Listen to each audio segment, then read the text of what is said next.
Sir कमळावर लढवावं ज्यांनी भाजप सोबत निवडणूक लढवायची आहे. त्यांची शेवटची हे असणारच की तुम्ही कमळावर लढा.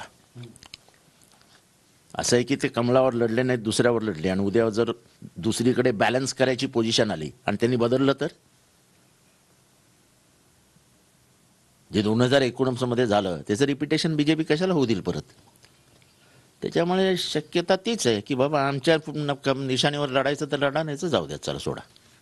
म्हटलं की ज्याच्यात तुम्ही त्या बैठकीचं हे की ज्याच्यावर डाग आहे त्यांना सोबत घेऊ नये.